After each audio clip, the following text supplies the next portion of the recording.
Gumamit na ng chainsaw ang mga kawani ng Philippine Coast Guard para butasin ang isang bahagi ng bangka. 4 sa 13 tripulante ang nailigtas, habang 2 ang nasawi at 6 pa ang pinaghahanap. Hindi madaanan ang ilang kalsada, pati ilang tulay kabilang ang Itawis Bridge dahil sa pag-apaw ng mga ilog.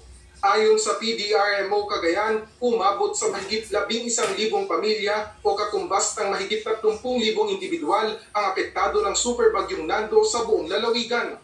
Nakapagtala ng inisyal na pinsala sa agrikultura na halos 400 milyong piso, habang mahigit 4 na milyong piso na bukod sa malakas na hangin at ulan, humambalos din ang malalaking alon. Napinsala nito ang seawall sa Sabtang. Gayon din ang bahagi ng National Road mula Barangay Itbud patungong Barangay Inabu sa bayan ng Uyugan. Sa Santa Maria, Ilocos Sur, nanalasa ang isang ipo-ipo sa Barangay Mayangay at katabing mga barangay. Pinatumba nito ang mga puno, kubo at iba pang mga estruktura. Wala naman naitalang nasugatan o nasaktan.